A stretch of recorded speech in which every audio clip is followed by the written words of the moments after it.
Y ahora voy a compartir pantalla. ¿Lo veis la pantalla? Todavía no, ahora sí. Ahora sí. Vale. Esto lo hago así. Vale. Pues nada, Víctor, todo tuyo. Vale, pues muchas gracias, Natalia. Bueno, buenas tardes a todos y muchas gracias por estar ahí al otro lado. Para mí es un placer estar hoy con vosotros. Eh, la presentación de hoy, las tres partes. La parte central es sobre un proyecto concreto, que es el proyecto que se titula Promoción de la Soberanía Alimentaria, la Igualdad de Género y los Derechos de la Vida, con un socio local que se llama AMIC y que está financiado por la Cooperación Gallega. Eso lo hablaré en la parte central de la presentación. Es verdad que antes voy a hacer una breve presentación de lo que es la delegación de AIDA en Guinea-Bissau, para que estéis bien contextualizados y tengáis una idea clara de en dónde trabajamos y quiénes somos. Y luego voy a terminar con, una vez que haya presentado el proyecto este en concreto, voy a terminar un poco explicándoos también qué hacemos con los fondos propios de AIDA que recibimos gracias al trabajo de los voluntarios de AIDA Books, porque en AIDA Guinea-Bissau somos el principal receptor de los fondos que se consiguen en las tiendas y bueno, pues siempre que estamos con los voluntarios, a mí me gusta, por lo menos si no todo, explicar un poco de lo que hacemos con esos fondos, ¿no? Es verdad que otras veces, cuando hago presentaciones con los voluntarios, nos centramos más en una descripción general, pero hoy sí que me gustaría presentar un proyecto más en concreto para que tengáis una mejor idea de cómo es un proyecto que se hace con fondos públicos, en este caso de la cooperación gallega, cómo nos lo planteamos, cómo lo llevamos a ejecución, qué partes tiene, y podáis tener una idea mejor de cómo es la cooperación al desarrollo, la cooperación internacional al desarrollo en un proyecto oficial, ¿no? Por así decir. Si os parece bien, si alguien tiene cualquier pregunta, tanto si queréis, alguien me puede interrumpir, no hay ningún problema. Si queréis también al final abrimos, por supuesto, un debate, un turno de preguntas y las contesto. Así que cada uno como prefiera. ¿Mm? Así que bueno, si no hay nada más de Vale. momento, Natalia, Sí, sí, paso un sí, poco. puedes empezar y le doy. Y si alguien quiere decir algo, pues se pone el micrófono y nos para cuando quiera. De acuerdo, estupendo. Bueno, pues como os decía, este proyecto es uno de los proyectos que estamos ejecutando en este momento en Guinea-Bissau. Para quien no lo conozca, Guinea-Bissau es un país africano que está en la zona oeste, ¿vale? En la costa atlántica. No está muy lejos desde el punto de vista de distancia de España. A veces se nos hace muy lejos. Decimos Guinea-Bissau y parece el otro confín del mundo, pero no lo es. Apenas estamos a unos 5.000 kilómetros eh, desde la punta, desde Cádiz.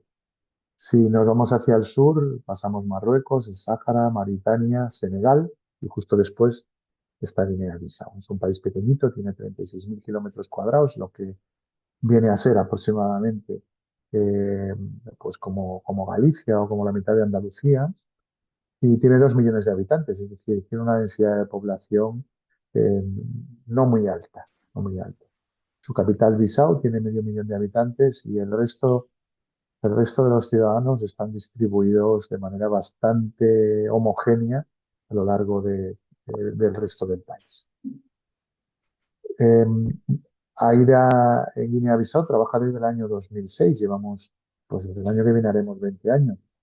Y tenemos 4 zonas en las que trabajamos, en las que desarrollamos nuestros proyectos y nuestros programas de desarrollo.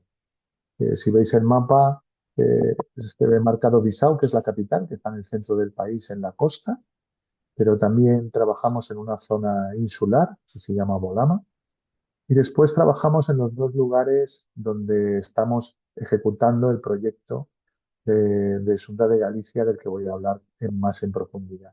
Son las zonas de Cambayú y de Gabú, que están en el este del país, en una zona interior que tiene mayoritariamente población de religión musulmana y que es una de las zonas más empobrecidas y más aisladas del país.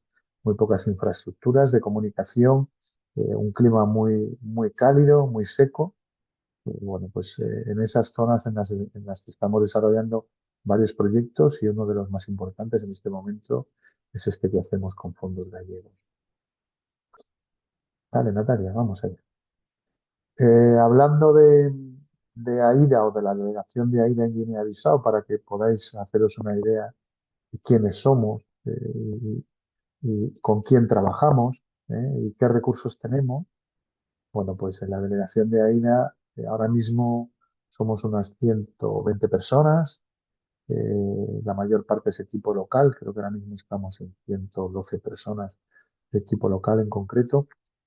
Hay algunos expatriados, En este momento estamos, me parece que 10 o 11, de los cuales la mayoría en realidad son sanitarios, son profesionales de la salud, tanto médicos como personal de enfermería, que están enmarcados en un convenio con el gobierno vasco y que trabajan en el Hospital Nacional de Guinea-Bissau. El resto somos técnicos de cooperación. Em, Trabajamos con diferentes financiadores. Trabajamos, yo diría que aproximadamente dos terceras partes de nuestra financiación es pública.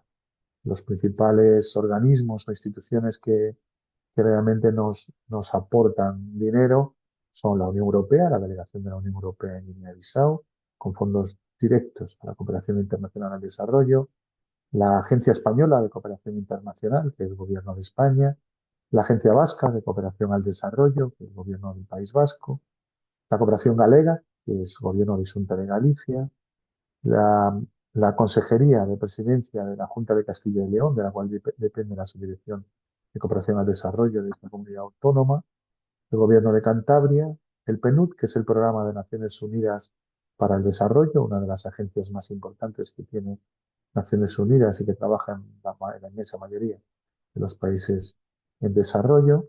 Y también tenemos un pequeño apoyo en este momento del Ayuntamiento de Santander. Esos son los financiadores públicos más importantes que tenemos. Pero también tenemos una financiación privada, de fondos privados, que para nosotros es fundamental y que viene básicamente, en su inmensa mayoría, de AIDA Books. Las librerías AIDA Books, la red de librerías a través del trabajo de los voluntarios, genera unos fondos que de manera mensual nos van transfiriendo. A nosotros no tenemos un programa anual en el que cada año lo validamos con nuestra sede en Madrid y que vamos desarrollando a través de los fondos que nos van enviando luego de manera programada cada mes.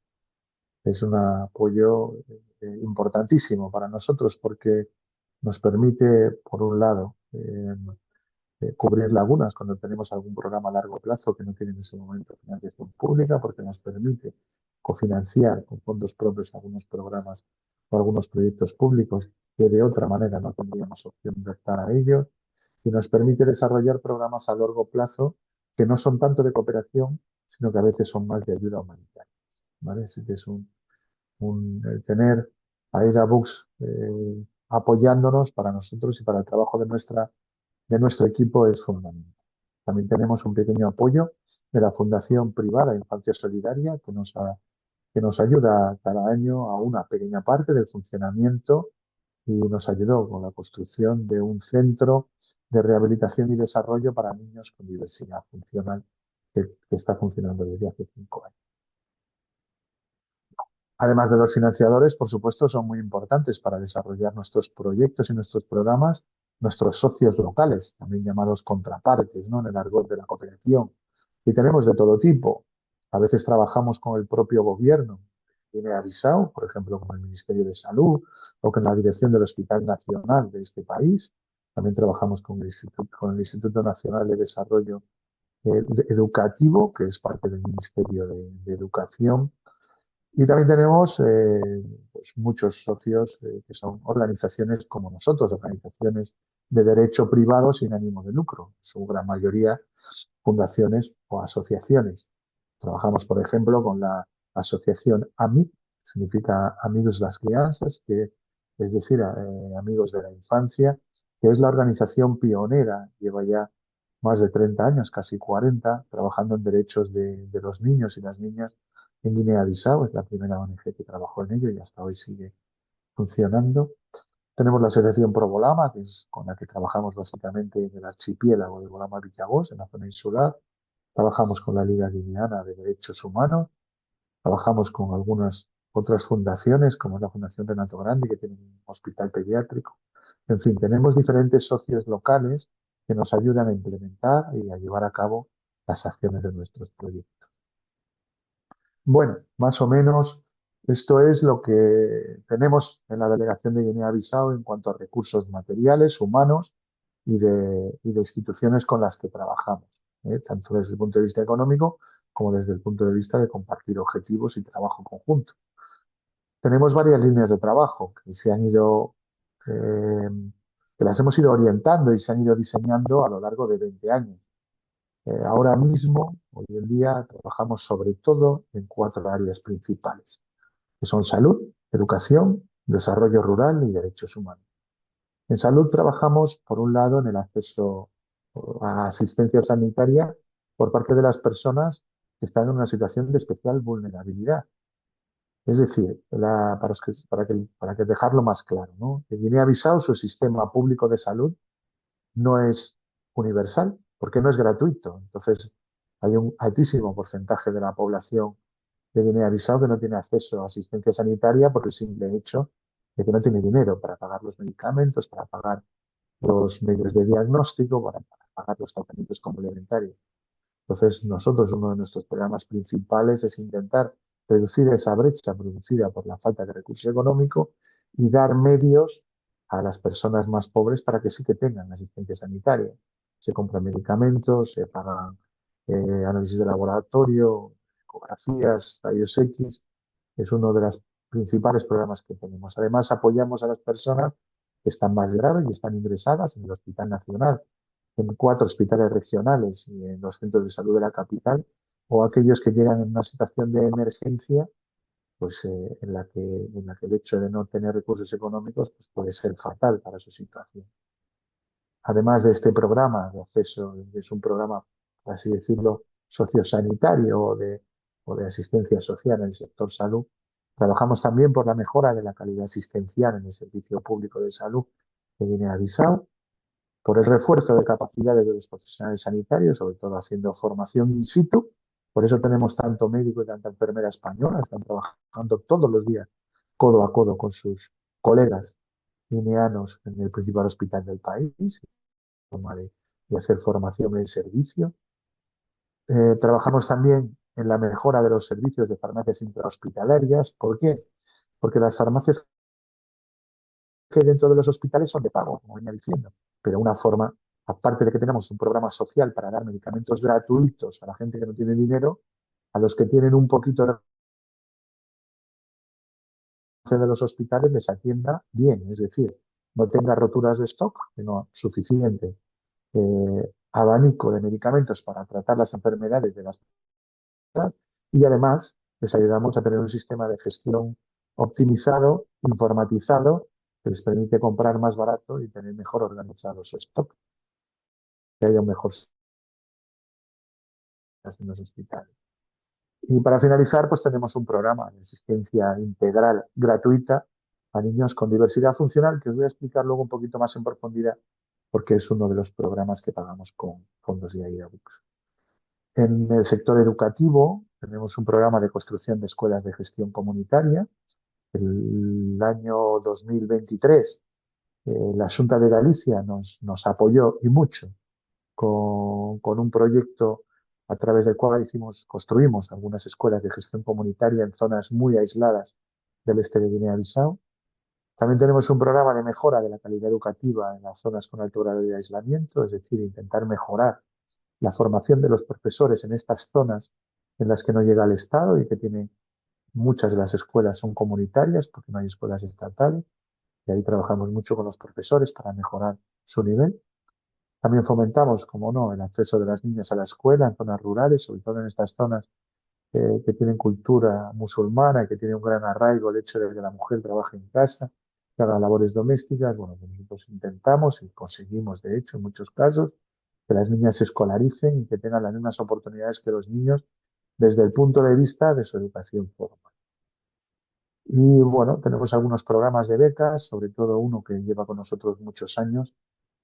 Aproximadamente cada año damos 100 becas de estudio a niños y a algunos jóvenes que no tienen recursos económicos y que, bueno, pues les ayudamos a que puedan estudiar hasta terminar la secundaria y en algunos casos incluso la universidad. En desarrollo rural tenemos un programa para el aumento del volumen, diversidad e impacto de las actividades económicas a pequeña escala. ¿Qué es esto? Esto no es otra cosa que apoyar y ayudar a la economía familiar de las familias rurales, las familias de campesinos. Les apoyamos con huertas de gestión comunitaria, luego lo vamos a ver a fondo, es una de las cosas en las que vamos a profundizar hoy. Se apoya también explotaciones familiares pues de aceite de palmera, por ejemplo, en las zonas que se explota mucho y que hay mucha palmera. Se ayuda con la producción de sal, en zonas en que se pueden hacer salinas ecológicas, con modelos de pescado y de marisco, en fin, diferentes iniciativas de rendimiento económico en zonas rurales que nosotros apoyamos. También se construyen instalaciones de abastecimiento de agua potable. Hay muchas zonas rurales en Guinea-Bissau que, por desgracia, todavía no tienen agua potable. Y bueno, pues estamos haciendo muchos pozos de profundidad media, entre 20 y 25 metros, que permiten acumular y suministrar agua potable a pequeñas localidades rurales. Y bueno, también intentamos, sobre todo en la zona insular, reducir el grado de aislamiento de las pequeñas comunidades muy remotas, pues fomentando y construyendo medios de locomoción comunitarios, como son canoas de transporte o pequeños camiones de transporte. Para terminar, en lo que son nuestras líneas de trabajo, pues trabajamos en derechos humanos. Por un lado, muy importante, y lo vamos a ver hoy, porque hace parte de nuestro proyecto con la Xunta de Galicia, luchamos contra el tráfico y la explotación infantil de los niños llamados talibés. Los niños talibés son niños que viven en zonas muy deprimidas, muy pobres, que son musulmanas y cuyas familias normalmente son engañadas por falsos maestros coránicos que vienen hasta estas localidades, hablan con las familias, con los padres, dicen que los niños deberían irse con ellos a estudiar el Corán a madrasas, que les van a dar una buena vida, una buena educación y que luego podrán volver a ser imames. Y bueno, en algunos casos no les están tan mal, pero en muchos casos eso es el inicio, el origen de una red de tráfico y de trata infantil en la que les obligan a mendigar en las calles, sufren malos tratos y bueno, pues a veces durante muchísimos años, ¿no? Entonces, bueno, nosotros trabajamos también en las zonas rurales, tanto en el origen, combatiendo en la causa, como luego en intentar retornar a los niños que llegan a través de las autoridades de Senegal hasta la frontera de Guinea-Bissau para poder encontrar sus familias y conseguir que vuelvan a ellas, ¿no? En derechos humanos también tenemos un programa muy importante desde hace muchos años de defensa del derecho a salud. Intentamos que las personas que ven vulnerado su derecho a salud pues tengan un lugar, una oficina, en este caso de defensa del paciente, en la que hacer la denuncia y bueno, pues que puedan de alguna manera dar a conocer las carencias del sistema e intentamos trabajar con el Ministerio para que no vuelva a suceder. Bueno, básicamente he hecho una presentación eh, a grosso modo, pero intentando ser claro de lo que es la delegación de AIDA en Guinea-Bissau. ¿Qué hacemos? ¿Con quién? ¿Con qué recursos? ¿Y a qué orientamos nuestro trabajo? Voy a pasar ahora, y aquí ya sí que voy a meter muchas fotos y bueno, espero que sea un poquito más ameno, para los que sigáis todavía después de esta introducción un poco más teórica, por así decirlo, voy a entrar a hablar de un proyecto en concreto. Y os voy a explicar en qué consiste y cómo lo ponemos en marcha. Este proyecto está ahora mismo en ejecución. Empezó en septiembre del año pasado y va a acabar para final de este año. Estamos en la fase final. ¿Mm? Es un proyecto que se llama Promoción de la Soberanía Alimentaria, la igualdad de género y los derechos humanos en la región este de Guinea-Bissau. La región este de Guinea-Bissau comprende región de Bafatá y de Gabú, pero bueno, para vosotros son dos nombres más, es toda la zona de las 8 regiones que hay en Guinea-Bissau, son las dos que se encuentran más al interior, más al este. Em, este proyecto intenta conseguir 3 resultados concretos. O sea, por así decirlo, tiene 3 patas. Una de ellas es poner en marcha huertas comunitarias gestionadas por mujeres y que produzcan alimento de manera sostenible, para que tengan esos pueblos donde construimos esas huertas comunitarias, puedan tener soberanía alimentaria. Por otro lado, el segundo resultado, nuestro segundo objetivo es mejorar los recursos educativos que existen en esa zona para promover los derechos humanos, la igualdad de género, la democracia y la justicia social. Luego os explico cuáles son las actividades concretas para que veáis cómo trabajamos este resultado, ¿no? Y finalmente, intentamos mejorar los servicios de protección para los niños y las niñas en situación de vulnerabilidad y sobre todo para prevenir la explotación y el tráfico infantil de los niños talibés, que es lo que os explicaba hace un momento, ¿no?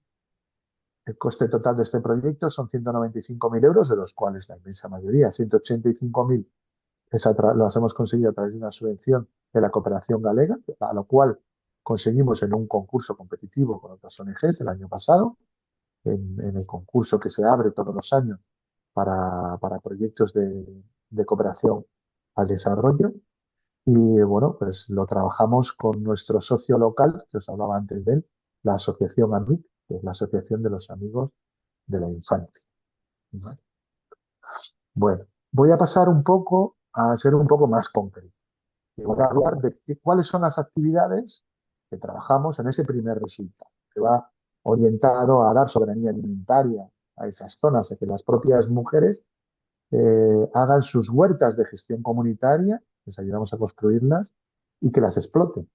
Digo mujeres porque el 98% de las campesinas que trabajan en las huertas son mujeres. Es una actividad que de manera habitual e histórica, las labores de riego, las labores de horticultura, de agricultura, de hortaliza, se hace por parte de la mujer. Los hombres, en este caso, lo que hacen es agricultura del arroz, recicultura. Ellos trabajan sobre todo la recicultura, el arroz en el campo, que es un trabajo más físico, pero mucho más limitado a una época de las mujeres trabajan mucho más la horticultura.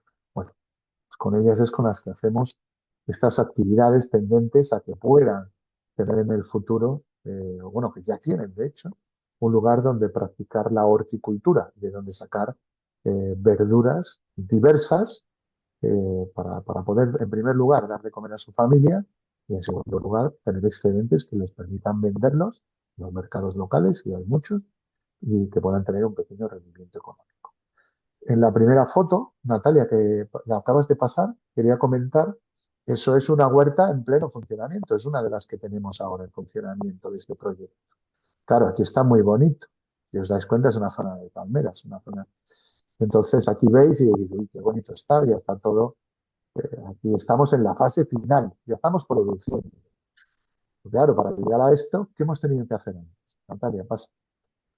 Pues si os dais cuenta, lo primero, toda la parte de la periferia, os dais cuenta que es mato, como se dice allí, o sea, bosque y palmeras, muchas palmeras. Aquí tenéis la foto de cómo era uno de esos terrenos al principio.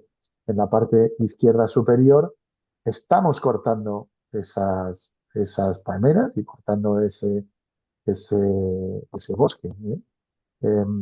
Podemos pensar, y de hecho, sin duda, tiene un impacto ambiental negativo en este sentido.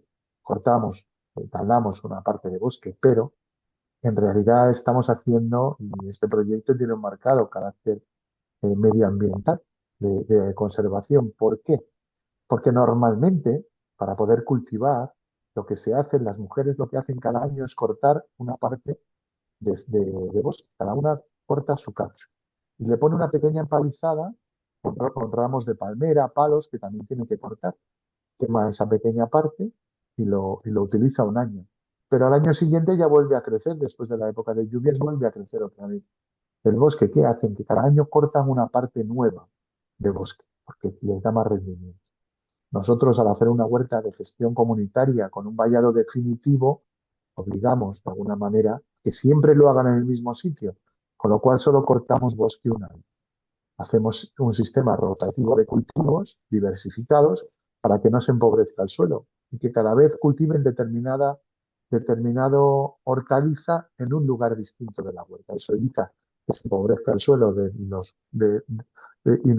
no puedan seguir trabajando en este mismo lugar. Además, trabajamos diferentes procesos para el abono y para hacer compost, ¿vale? Pero, como veis, lo primero de todo, que es un trabajo a lo bruto, por así decirlo, todavía hacemos trabajo una brut, es cortar el bosque, talarlo, para poder después hacer lo que está en la parte superior derecha, quemar.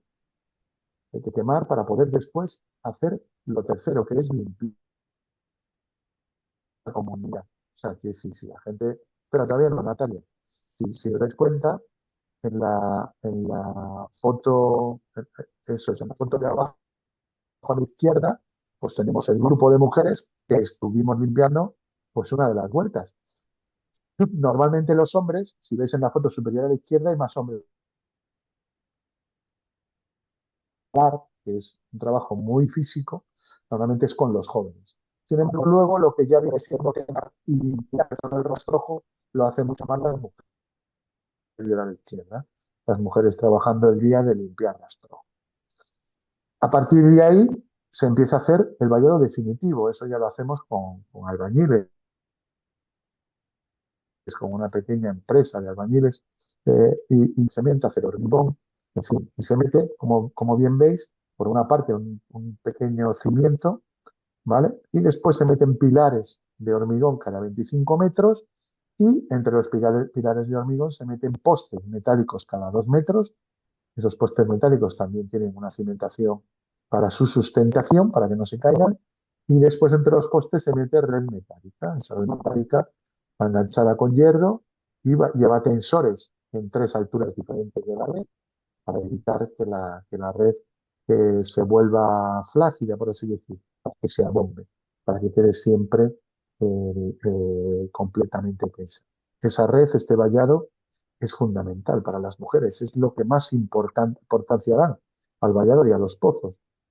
¿Por qué es fundamental el vallado? Pues porque allí hay mucha vaca, hay mucha cabra, hay bastante oveja, ¿y qué pasa? Pues que el vallado que ellas tienen normalmente, como es un vallado provisional muy débil, pues las vacas, cuando la cebolla está buena, el tomate ya ha salido y está a punto de ser cosechado, los animales tiran la valla, a veces con relativa facilidad, y en una noche se pueden comer la producción completa de una mujer. Por eso para ellas este vallado, para ellas es una bendición, ¿no? Es lo que más, a lo que más palmas le dan, ¿vale? Este tipo de vallados, una vez que se construyen, luego si veis aquí en la foto eh, superior derecha, ahí tenemos ya las mujeres terminando la limpieza. Se acaba con los termiteros, ves alguno de los termiteros que cuesta trabajo echarlos abajo, se les da con palos y con machetes hasta que conseguimos acabar con ellos. Eso se hace después de las lluvias para que estén más blando. Y bueno, como veis abajo a la derecha, pues acabamos por hacer una huerta que tiene su razón y que el resto, una hectárea completa, 100 metros de lado, normalmente cuadradas, aunque no siempre, pero de una hectárea siempre, como veis, tiene un único portón y el resto tiene un vallado que evita que pueda entrar cualquier tipo de... ¿Vale? Vale, Natalia. Y así es como acaba la parte del vallado, ¿vale? Así se construye el vallado, que como veis tiene mucho trabajo, un trabajo de varios meses. Bueno, y que básicamente, además del trabajo comunitario, necesita recursos, pues porque hay que comprar una importante cantidad de cemento, hacer hormigón, al comprar red metálica, 400 metros, al meterle postes, pues son 200 postes, normalmente se le mete, pues depende de los 12 pilares o 15, en fin, eso es lo que pasa. Pasamos a la segunda actividad. La segunda actividad, bueno, perdón, era otra actividad. Dentro de la primera actividad hay otra cosa que hacemos que es muy importante, que es legalizar ese terreno a nombre de las mujeres. Esos terrenos son terrenos de la comunidad, no es la autoridad tradicional que se llama régulo, que es como un pequeño rey, el que tiene la propiedad de los terrenos comunitarios.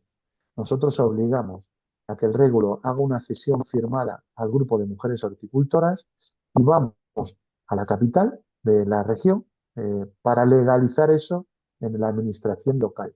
Le ponen su sello, le ponen su firma y a partir de ese momento las mujeres son dueñas del terreno. De esa manera evitamos que pueda haber problemas en el futuro con la propiedad de la tierra y, una vez que y que nadie las pueda echar una vez que se construye infraestructura.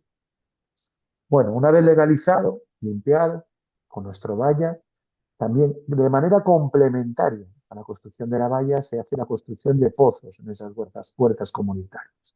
Aquí tenemos la foto de cómo queda un pozo, ¿vale? Pero claro, ¿cómo se hace? Pues hacer el pozo también tiene su trabajo. Pasa, Natalia, ahora vamos a pasar más rápido. ¿Mm?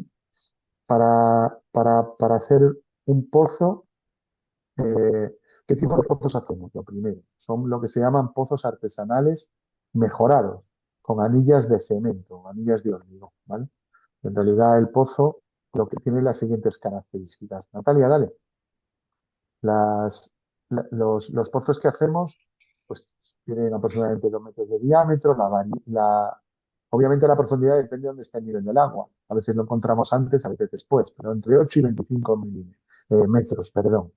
La columna de agua, como poco, tiene que tener 5 metros en la época seca, porque si no, las mujeres no van a tener suficiente para poder regar y acabar su ciclo de cosecha.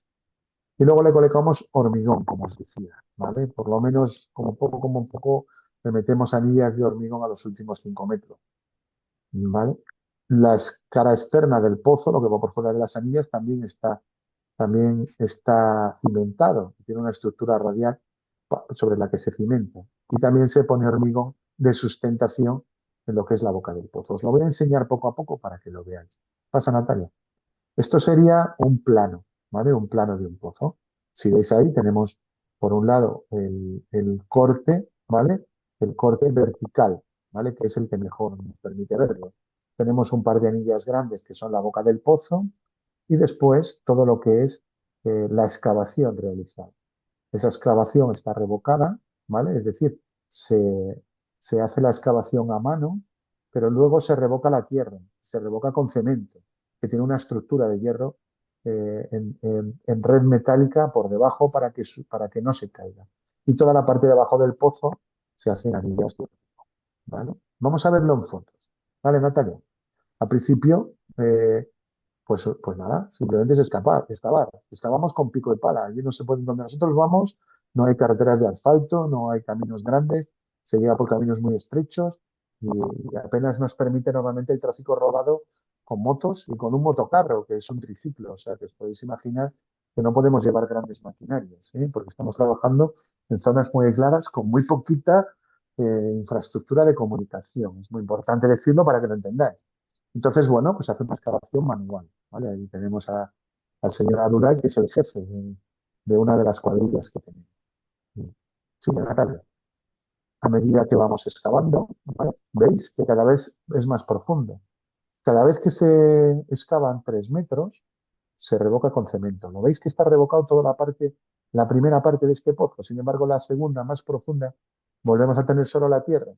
Pues a medida que vamos excavando, cada 3 metros que se... No, ahora estamos haciendo cada dos. Cada 2 metros que excavamos, le metemos, le metemos cemento. Volvemos a excavar, le metemos cemento.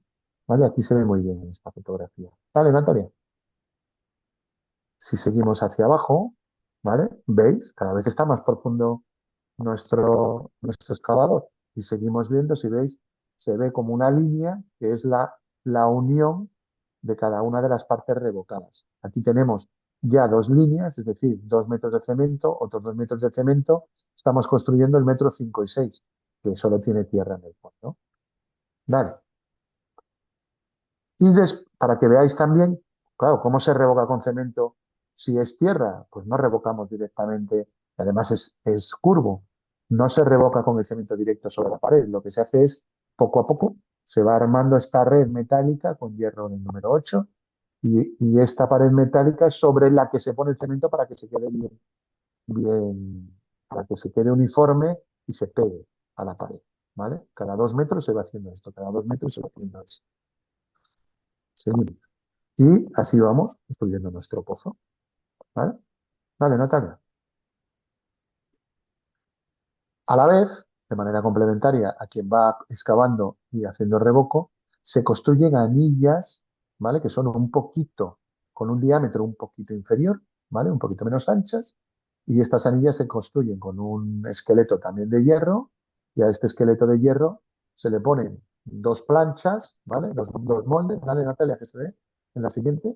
Se ponen dos moldes, como veis, ahí veis los dos moldes, y se rellenan con hormigón, ¿vale? Entonces ya tenemos anillas de hormigón que lo que vamos a hacer es introducirlas. Una vez que ya hayamos conseguido agua y que tenemos un caudal de agua bueno, metemos piedras en el fondo del pozo y después de meter las piedras en el fondo del pozo metemos estas anillas. Sigue, Natalia, ¿vale? ¿Veis las anillas? Ahí están construidas, ¿vale? Y después estas anillas las metemos. Dale, Natalia, atrás. Esta foto es de muy poca calidad, pero no he encontrado otra. Ahí veis cómo estamos metiendo las anillas en el pozo, ¿vale? Se hace de una manera artesanal. Se pone una polea y se van metiendo, como son con un diámetro un poquito inferior al diámetro del pozo en sí, y se van metiendo y se van colocando en el fondo del pozo, unas encima de otras. Esto lo que evita es que el pozo en el futuro se derrumbe. Esto le da muchísima capacidad de sustentación al pozo, permite que el agua del fondo, cuando hay en la época de lluvia, sube y no sube el agua, tenemos un nivel freático muy superior, pero con estas semillas se queda ahí, se queda acumulado y no perjudica el resto de la pared del pozo y de esta manera pues no se cae. Vale. Bueno, luego se utiliza una bomba para sacar el agua y darle la mayor profundidad posible. Una vez metidas las anillas, se bombea y al mismo tiempo se pica para darle la mayor profundidad posible. Eso se hace en la época más seca. Dale, Natalia. Y al final hacemos la boca del pozo, con una estructura radial también de hierro, se pone hormigón sobre la boca para dar una estructura de sustentación a lo que es la boca del pozo y que no se derrumbe o se caiga de uno de los lados en la época de lluvias que se puede llevar material del suelo. Seguimos. Veis cómo es la estructura, ¿vale? Sobre el sobre el cimiento de las paredes, empieza a hacer toda la estructura radial del suelo. Ujú. Y después tenemos aquí los bloques, el pozo ya está acabado y lo único que falta es hacer la boca que se hace con estos bloques. Y acabamos por tener un pozo, que es la siguiente foto, Natalia. Pues no, se me olvidó poner la foto del pozo al final. Bueno, pero bueno, creo que os hacéis una idea, solo le falta la boca, ¿de acuerdo? Se pone la boca con eso, se revoca y ya está. Ah, bueno, la foto del pozo estaba arriba del todo, cuando hemos iniciado la presentación de lo de los pozos. No hay problema. Una menos, yo creo. Ahí está, ¿vale? No se ve tan bien. Bueno. Vale, más o menos es para que os hagáis una idea de cómo se hacen los pozos. Hacemos 4 pozos por cada hectárea, de manera que las mujeres puedan regar, cada una luego se divide entre ellas y cada una riega en su zona. ¿Vale? De esa manera también evitamos que los pozos estén en la época de mayo y junio, que es la época seca y que todavía necesitamos. ¿Vale? ¿Qué más hacemos para soberanía alimentaria? Pues hacemos formación, claro, a las mujeres también. Ellas ya saben regar, no es que nosotros las enseñemos a hacer agricultura desde cero. Algunas sí, pero son las menos. Pero en general lo que hacemos es reforzar. Tenemos especialistas, animadores que llevan muchos años con nosotros, que ayudan a que mejoren, a que hagan compost, a que mejoren sus técnicas de sembrar, a que mejoren la distancia, a que hagan determinadas luchas, para que usen productos ecológicos contra las plagas, en fin, para que pongan a la distancia correcta cada tipo cultura, para que puedan mezclar culturas diferentes que no perjudiquen al suelo, pues todo eso se lo vamos enseñando, pero no lo hacemos en un curso de un día, 2 días o en una clase, no. Entonces acompañamos el ciclo productivo, acompañamos todo el año a las mujeres en la huerta y les vamos ayudando a que mejoren la capacidad técnica que tienen ellas para producir. Seguimos, Natalia.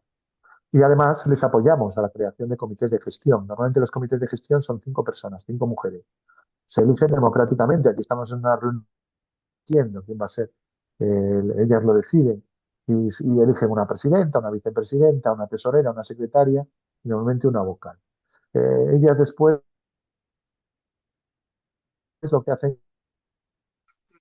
cuando quién riega en cada momento, porque no pueden regar todas a la vez, cómo se divide lo que nosotros llamamos canteros, que son las líneas en las que cada una de las mujeres hace su pequeño huerto, en fin, cobran la cuota que se paga, anualmente pagan una cuota que ellas mismas gestionan para dar sostenibilidad futura. Si cualquier cosa se rompe, poder arreglarlo. En fin, ese comité de gestión es fundamental para la supervivencia de la propia huerta a lo largo de los años. Seguimos. Y luego también, pues bueno, una distribución de herramientas agrícolas y semillas. Les ayudamos tanto con semillas, ahí lo veis en la foto a la derecha, como con pues, regadoras, azadas, machetes, trasplantadores, pequeñas herramientas que se dan pues, para que puedan, porque no las tienen. Ella normalmente tiene apenas un tarzado, que es un machete, normalmente tiene un machete, alguna tiene una azada pequeñita y un cubo de agua. Bueno, pues les ayudamos con herramientas un poquito de más calidad para que puedan mejorar su rendimiento, ¿no? Bueno, eso que acabo de hablar es todo lo que tiene que ver con las huertas comunitarias, es decir, con intentar que tenga soberanía alimentaria esas aldeas en las que trabajamos, a través de la formación de las mujeres, de la construcción de estas huertas y de intentar que tenga sostenibilidad en el futuro. En segundo lugar, como nos dedicamos a otro tipo de actividades que ya no tienen nada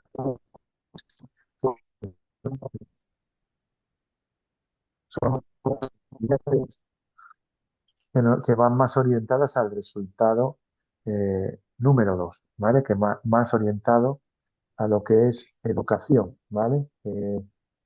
Educación, en primer lugar, educación básica para estas propias mujeres. Prácticamente todas, no todas, pero la inmensa mayoría de estas señoras no son analfabetas, ¿vale? Escriben a lo mejor tres, cuatro, cinco en cada huerta, que normalmente son de 90, 95 mujeres. Entonces, las otras les damos la posibilidad a quien quiere de hacer cursos de alfabetización funcional, ¿vale? Son cursos que han durado 6 a 9 meses, ¿vale? Aquí tenéis un aula, ¿eh? Y que bueno, que empieza a un nivel muy básico, empieza obviamente de cómo coger el lapicero, que les cuesta mucho porque tienen muy poquita, eh, son muy poco hábiles en lo que es la motricidad fina, son habilidosísimas haciendo trabajos con las manos, trabajos, por ejemplo, el mismo de la agricultura, ¿no? Pero la motricidad fina con los dedos pues, les cuesta mucho al principio, pero la verdad es que le pone muchísimo empeño, les encanta aprender simplemente a leer las letras, a leer palabras, a escribir su nombre, a escribir palabras muy básicas y a hacer cuentas, sumas y restas. Eso es todo lo que enseñamos, ¿vale? Y bueno, pues como veis, se les da un diploma cuando terminan. Puede ser un momento muy bonito, muy emocionante. Y bueno, dale, Natalia. Y además, esto es por parte de lo que hacemos con las mujeres mismo de las huertas, ¿no? Pero además en este proyecto hemos hecho un pequeño, un ensayo piloto. En estas zonas nos hemos ido a un par de institutos, de liceo, de institutos de secundaria, que están en las capitales, en Kabul y Bogotá, la capital de cada región. Y lo que hemos hecho ha sido una formación con profesores que tenían interés en dar la asignatura de filosofía.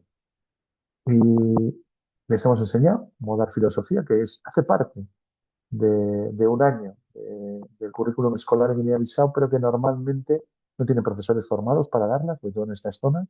Entonces hemos dado pequeñas formaciones muy prácticas y hemos hecho que enseñaran filosofía de facto.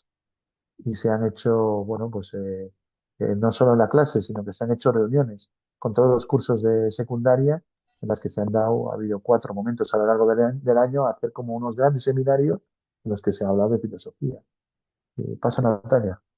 Se ha hecho a nivel de 4 institutos, ¿vale? Como veis esto, para que veáis también y os hagáis una idea de cómo es el instituto, no es que siempre den clase al aire libre, aquí lo hemos hecho porque hemos juntado varias aulas, ¿vale? Se ve en la parte de atrás el instituto, ¿vale? Que son las clases, que son clases pequeñas, cerradas, y lo que hemos hecho es sacar los pupitres a la calle, pues para poder dar para hacer estos encuentros, o estos, nosotros llamamos Jumbais, que traducido al español sería conversación, una charla, ¿eh? sobre diferentes. Dale un poco más, Natalia. Eh, Vamos a pasar a otra actividad importante del proyecto que va orientada a lo que es un poquito más la defensa de derechos humanos y en este caso de los derechos de los niños talibés. De los niños talibés, si alguno ha estado alguna vez en África Occidental, en países pues, quizás más turísticos como Senegal o Gambia, Seguramente ha visto muchos niños, sobre todo en las grandes capitales, en la calle, pidiendo con una lata, y bueno, pues están en condiciones lamentables, condiciones muy duras, porque en realidad les están explotando maestros falsos, maestros del Corán, maestros falsos, maestros musulmanes los tienen con ellos, y lo que hacen es explotarles, les obligan a ir a pedir, y no traen dinero, o no, les pegan, sufren malos tratos, no les enseñan nada, y lo que hacen es tenerles en su casa pues prácticamente esclavizados. A veces son niños que llegan a muy temprana edad, ¿eh? A veces llegan con 6 o 7 años. Y normalmente pues llega un momento en que muchos de ellos, no todos, pero muchos, se acaban escapando, cuando tienen 9, 10, 12, 15 años, se hartan de esa situación y se escapan. Algunos siguen viviendo en las calles, pero otros vuelven a su país de origen. Ellos tienen a veces imaginaros un hombre de 6 7 años que lleva otros 6 o 7 años en la calle.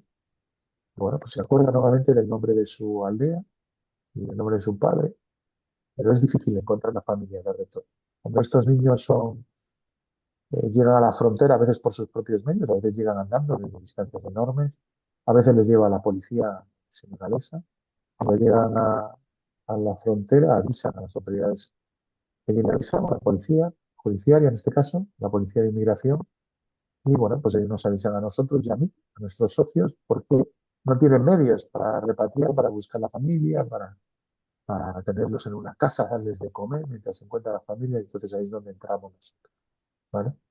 Lo que hacemos nosotros es identificar, tenemos unos animadores que van por la zona, por donde, buscando a los padres que los niños nos explican, pero que son difíciles porque ellos nos dicen el padre y la madre de dónde son y bueno, pues tienes que ir a buscarlo, ¿no? A veces son localidades muy pequeñitas. Una vez que encontramos a los padres, hablamos con ellos, los animadores de nuestra socio local, les explica que el niño ha vuelto, que ha vuelto, que está con la policía y que lo vamos a reintegrar. Y bueno, se le reintegra. Aquí tenéis alguna foto, por ejemplo, pues ahí tenéis los niños recién llegados a la casa de acogida, a una de las casas de acogidas que tiene nuestro socio local, AMIC, en el momento que nos los han entregado las autoridades, la policía. A la derecha pues están, bueno, pues al principio, ¿no? Cuando les reunimos para explicarles las reglas de la casa. Es una casa de acogida temporal, intentamos que esté una semana como mucho para que puedan. Entonces buscamos a familias, ¿no? Sí, Natalia. El proyecto, además, bueno, pues prevé la distribución. Obviamente ellos vienen con una mano adelante, otra atrás, en muchos casos desnutridos. Bueno, pues les damos obviamente kits de higiene, productos básicos. Hay una psicóloga que les acompaña durante el tiempo en la casa, antes de reintegrarse en la familia. Y luego la psicóloga a veces también va hasta las casas y habla con los padres en caso de que haya, sobre todo los que tenemos problemas para que admitan la reintegración en la familia. Si veis aquí, pues es uno de los grupos, van llegando grupos, a veces llegan 3 o 4, a veces llegan 20, a veces llegan 50, depende. Las autoridades los van llevando a la frontera cuando les viene bien y bueno, pues es muy variable. Y con este proyecto hemos conseguido ya traer a 100, poder volver a 150 años. Ahí si lo veis, pues en la foto a mano derecha es el puesto fronterizo de Cambayú, en este caso, bueno, si veis ahí pone cela porque es la celda, porque a los niños como no tienen dónde ponerlos, pues van y les metes en la celda. Bueno, pues ahí vamos nosotros porque les dejes estar en la calle y bueno, y a partir de ahí intentamos llevarnos lo más pronto posible. ¿Vale? Dale, Natalia. Otra actividad que tiene que ver con esta cuestión de derechos humanos, sobre todo de los niños, es que organizamos reuniones cuatrimestrales. Hemos apoyado la fundación de una red de organizaciones de la sociedad civil, es decir, de asociaciones, que promueve la paz, la ciudadanía y los derechos humanos en la zona del interior, sobre todo orientada a los críos y a los niños talibés, a las niñas que son víctimas de tratamientos forzados, a la mutilación genital femenina, este tipo de cuestiones.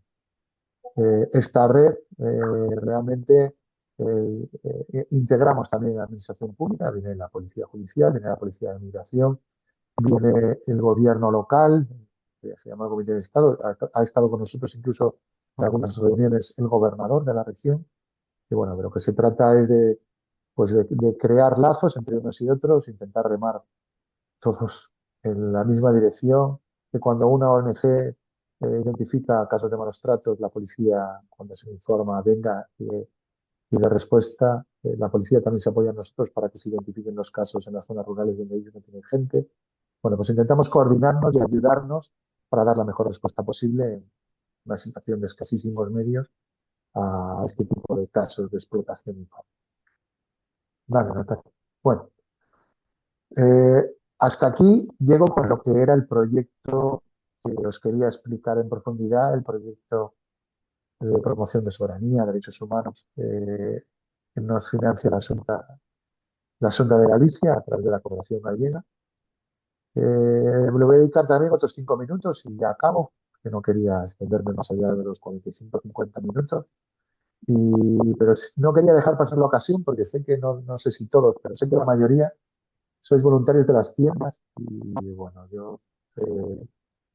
bueno, como nos llegan muchos fondos procedentes de vuestro trabajo, os quiero explicar un poco algunas cosas que hacemos. No me da tiempo hoy a contaros todo, me voy a centrar en dos cositas, ¿vale? Pero lo quiero explicar, porque realmente para nosotros son unos fondos pues fundamentales para meternos en algunos líos, bueno, en algunos proyectos de ayuda humanitaria que las instituciones públicas no nos pueden ayudar en ellos. ¿Por qué? Porque son a muy largo plazo. Son pozos sin fondo. No son proyectos que puedan ser sostenibles en el futuro como una huerta, que les ayudamos un par de años o tres y luego las mujeres ya pilotan solas. Ya ellas se encargan de conseguir dinerito para cuando se estropea una valla, ellas se encargan de comprar cosas. Trabajamos con ellos unos años, pero luego ya son capaces de sostener su actividad, ¿no?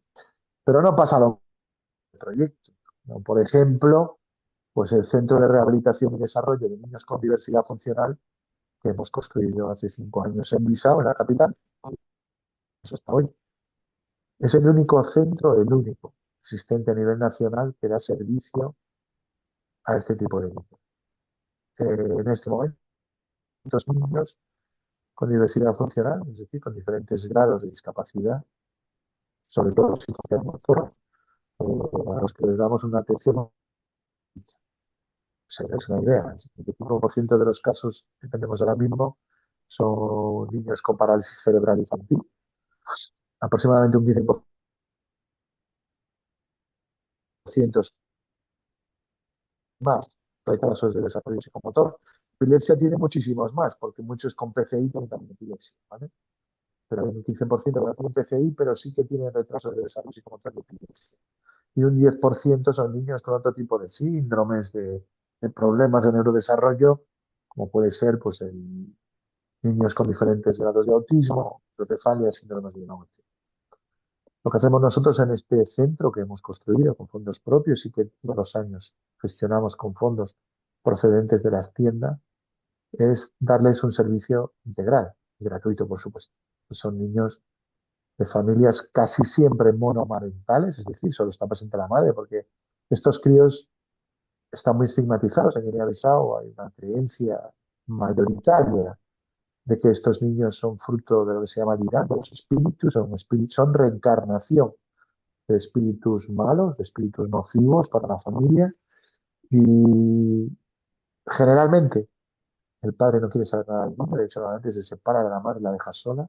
La mayoría de los casos acaban con un infanticidio, es decir, con un asesinato del niño. Normalmente al niño se le hace una ceremonia y se le mata. Joder. Eh, los que no mueren o los que no se hace ese tipo o los que no, los que sobreviven, son, no, generalmente porque la madre se queda con el niño y huye con él, son los que llegan a nuestro centro, ¿vale? Eh, claro, son madres muy pobres, normalmente no tienen recursos económicos o no tienen medio para sostenerse y normalmente muy solas. Y en la mayoría de los casos no vienen con ese niño solo, vienen con él, con los hermanos que tienen.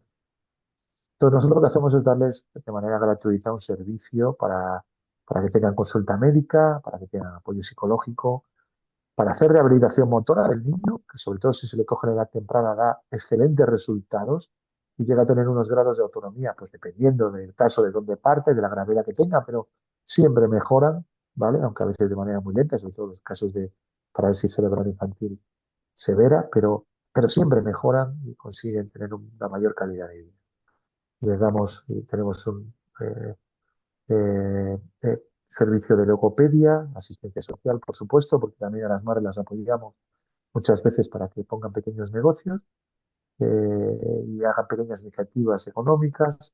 Tenemos una pequeña casa de acogida temporal para las que vienen de muy lejos y además están en un especial eh, situación de vulnerabilidad y les damos, como no, apoyo nutricional. ¿Vale? Básicamente, esto lo hacemos en este centro con 200 niños, nos está costando más o menos unos 110.000 euros al año y esto lo pagamos en su mayoría con fondos de Aira Books, aunque también si todos los años nos están ayudando con donaciones nuestra ONG amiga, nuestro socio, que es la Fundación Infancia Solidaria, una pequeña organización de voluntarios bueno, que siempre nos ayuda recibiendo a los niños aquí y mandándonos dinero para seguir adelante con el centro, nos ayuda a construirlo también. Y bueno, pues nos complementa los fondos de Aida Books, que es lo que mayor sustento nos da. ¿Vale? Y ya para terminar, bueno, estos son fotos del centro, para que os hagáis una idea. Arriba a la izquierda es la sala de fisioterapia, abajo a la derecha es la sala de rehabilitación cognitiva, abajo a la izquierda también rehabilitación cognitiva, otra sala, y ahí tenéis a nuestros trabajadores, a nuestros técnicos. Son técnicos, ninguno es fisioterapeuta porque no existe la carrera de fisioterapeuta en Guinea-Bissau, pero todos ellos son enfermeros o enfermeras a los que nosotros hemos formado a lo largo de 5 años con diferentes personas especialistas que les han ido enseñando pues, los métodos, las metodologías pues, bueno, pues que se utilizan con este tipo de diagnósticos y de problemas de desarrollo neurológico infantil. ¿Vale? Dale, Natalia.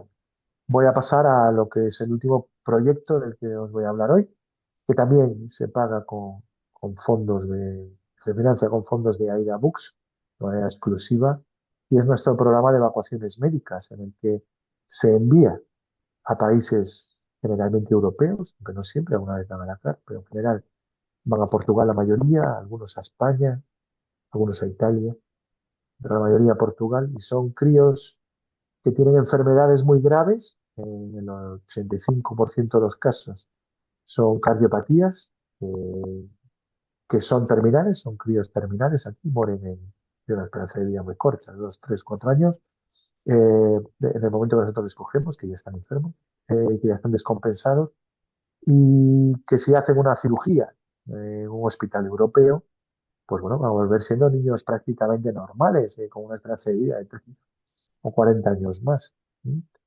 Nuestro trabajo consiste en identificar los casos, orientar la asistencia a las familias, tratar todos los documentos legales, conseguir un hospital europeo, que es lo más difícil, conseguir que se hagan todos los documentos médicos de identificación. Muchas veces los niños no, y los padres tienen documento de identificación, es un proceso administrativo muy largo, muy lento, muy farragoso. Se tiene que conseguir las autorizaciones del Tribunal de Menores para que el niño pueda viajar, se hace nuestra tramitación en última instancia de los visados y conseguimos todo lo demás. Se gestiona el viaje, se gestiona y se busca para conseguirla una institución de acogida del país de destino, que nos acoja al niño, le cuide a él, si va solo, a ella, a la madre, si va acompañado, y les tenga durante varios meses en la ciudad en la que vayan a ser operados. Y luego se reintegra, se reintegra el niño una vez que está bien y ya ha terminado su tratamiento en Europa, se devuelve a Guinea-Bissau y allí le damos un seguimiento médico gratuito a lo largo de su vida para que siga bien. Simplemente se le van haciendo controles, ¿no? Para que tengáis una idea, más o menos sacamos entre 40 y 60 niños al año. Este año vamos a batir récord, creo que vamos a estar en 70 y bastantes. Si seguimos como vamos, bueno, hemos conseguido hacer una evacuación médica de 800 niños aproximadamente, alguno más, desde el año 2008. Y este tipo de críos, pues son chavales que no tienen recursos económicos, que tienen enfermedades muy graves, que no tienen solución médica en Guinea-Bissau, pero que sí tienen una solución facultativa en hospitales europeos. ¿Vale? Nos centramos en ellos porque hay muchos más casos, pero nos centramos en este tipo de casos. ¿Vale? Y bueno, con esto termino, ¿vale? Son así, menos 25, me he pasado 5 minutos, pero No, no, vas muy bien, Víctor, vas muy bien. perdona. No, no. Y bueno, abro el turno de palabra para Sí, que... vamos para que la gente pueda. Bueno, hay más proyectos que se financian con fondos propios, pero Víctor se ha centrado en el Centro de Diversidad Funcional y en las evacuaciones. Pero está la escuela de pediatría. Si alguien tiene dudas sobre esos proyectos que conocéis, que os hemos mandado en los PDFs que os enviamos siempre, pues podéis preguntar también.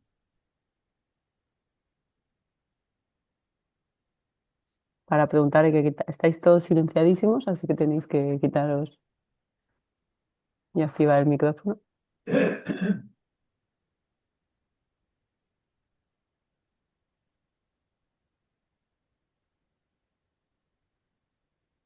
A ver. Hola, Víctor, buenas tardes. Hola, Rafa, ¿qué Somos, tal, Vicky? Concha y Rafael de Aida de Yo Móstoles. estoy aquí también. Ya nos ¿cómo conocemos. estás? Sí, sí, tal Eh, estás? bien, bien. Una pregunta. Lo de la enseñanza y la filosofía, ¿es por alguna cosa en particular el que sea filosofía? No, en realidad fue una ocurrencia, por decirlo, un impulso que quería hacer nuestro coordinador de la parte educativa en la zona rural, Emilio, es profesor, ¿vale? De secundaria. Es guineense, es guineano. Y él viene de Bissau. Y en Bissau sí que se da, porque filosofía está dentro del currículum escolar. Y se da la clase de filosofía en el último año de secundaria. Pero en las zonas del interior él vio que allí no se estaba, o sea, no se estaba dando. Y en realidad a él le gusta mucho. Él es un hombre que da esa clase, la ha dado en el pasado.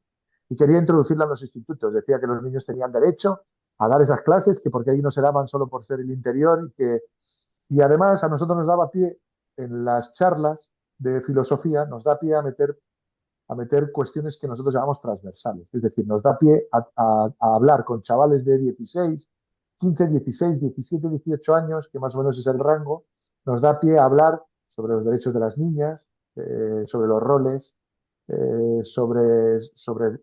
sobre la explotación, lo que es y lo que no es explotación de un niño, que es una línea muy difusa, ¿vale? En un entorno en que el niño tiene que trabajar y que tiene que, porque es parte de su vida familiar y debe serlo. Es una forma de nosotros meter a través de esa asignatura que está en el currículum escolar, nos da pie a hablar un poco de filosofía, les explicamos lo que es y bueno, hablar un poco de Platón y tal, pero nos da pie a hacer un debate un poco más orientado a temas más terrenales, pero que tienen que ver, como no, con la filosofía, ¿no? Más o menos esa es el por qué hemos metido eso, ¿no? Ya está claro. Gracias. Nada, gracias a ti por la pregunta. Es bueno aclararlo porque es un poco un pequeño pegote ahí, pues suena raro, ¿no? Suena raro. No, no, pero una vez que lo has explicado, está muy claro meter la filosofía a otros temas. Aplicada. Aplicada. Aplicar Sí, la sí, filosofía a otros temas. sí. Y nos da pie a hacerlo en centros de formación reglada. Es la forma de entrar. Gracias. ¿Quién más se anima por ahí?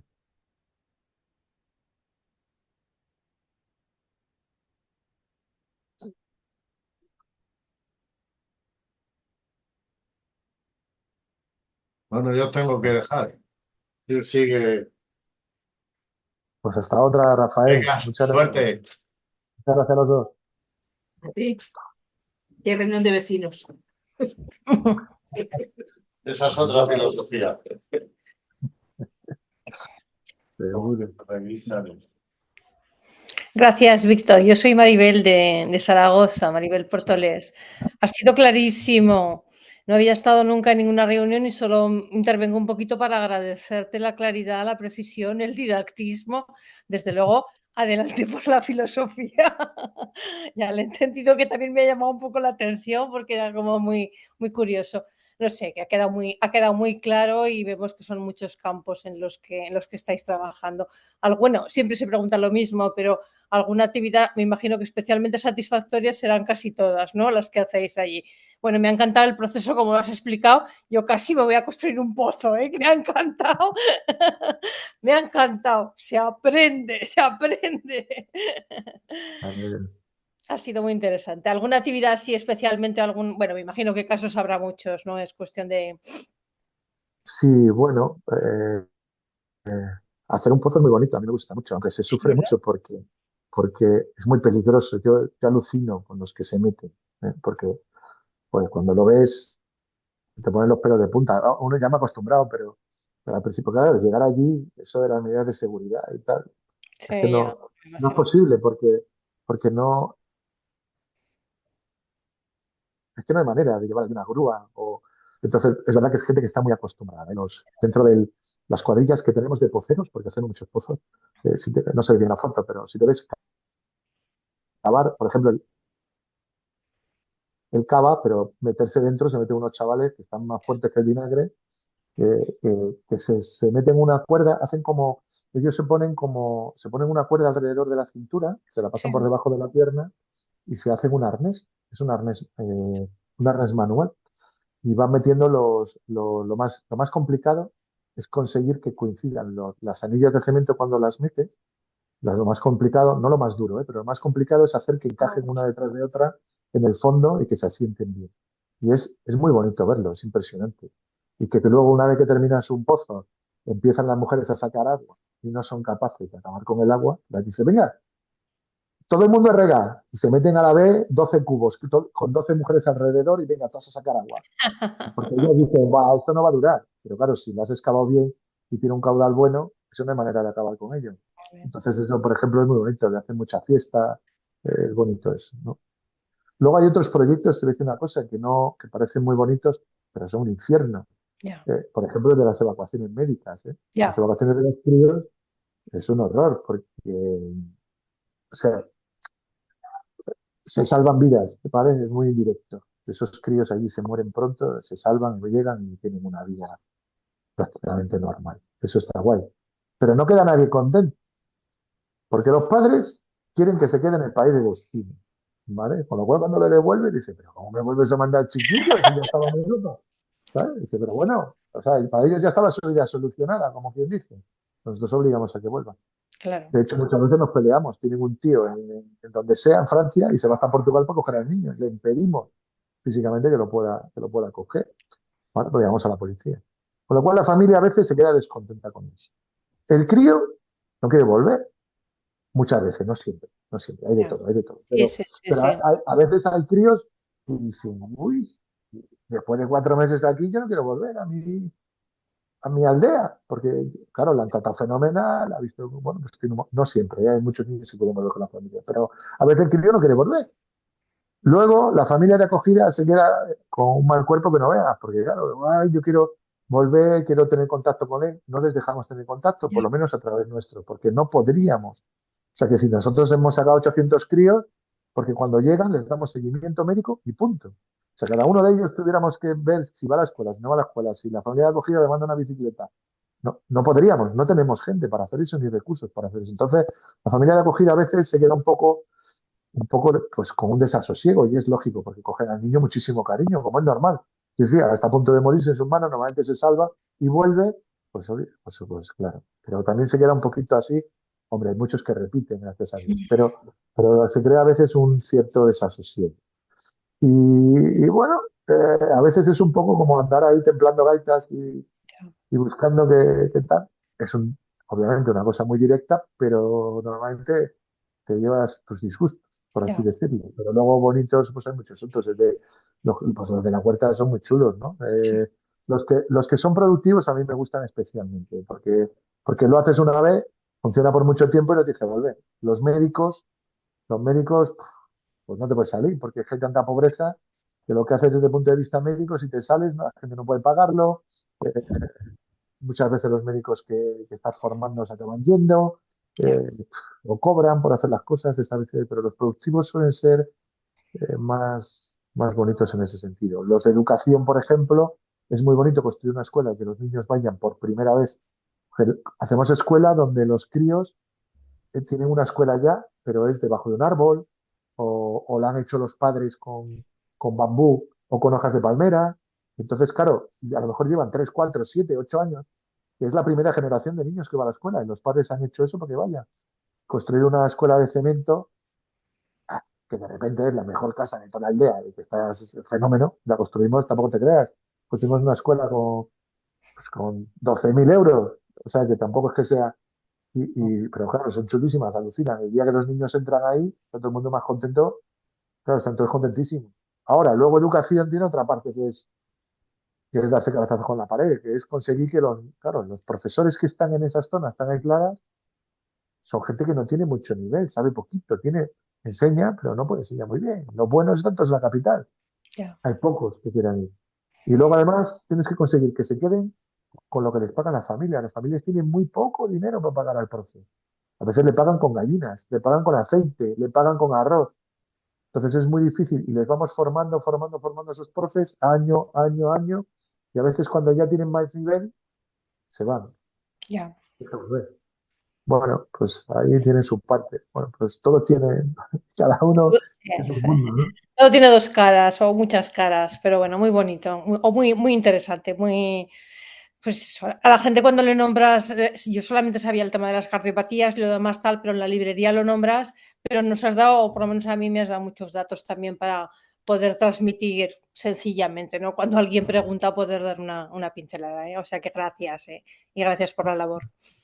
Gracias a vosotros. Y tú cuéntalo en Zaragoza, a ver si un día Hombre, vamos que por se lo allí. voy a contar. Gracias. ¿Alguien más quiere preguntar?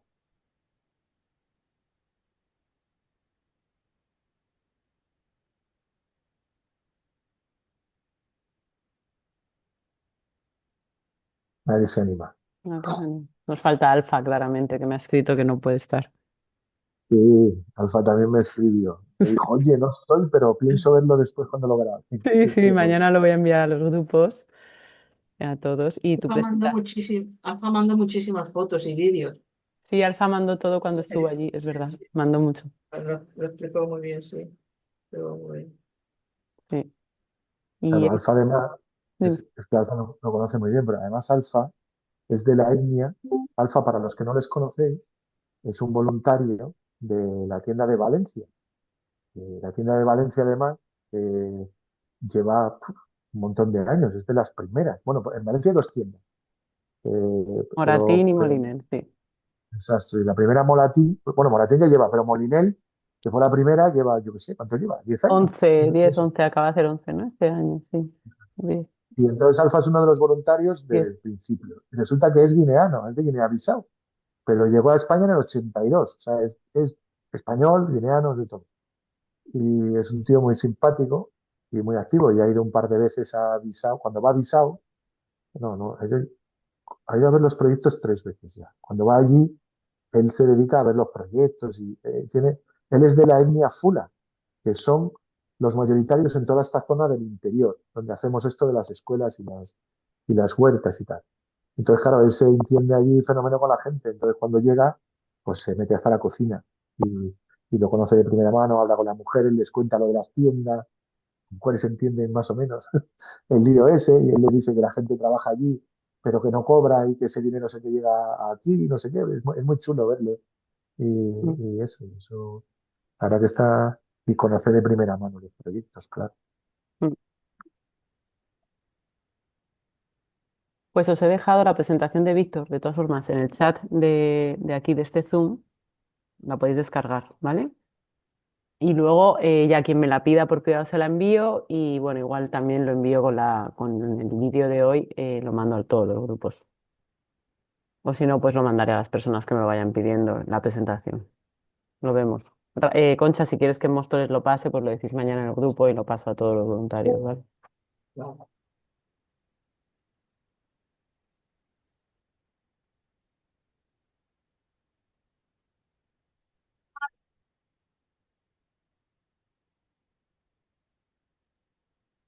Pues Víctor, no sé si nadie más va a preguntar, si quieres añadir alguna cosa más de despedida.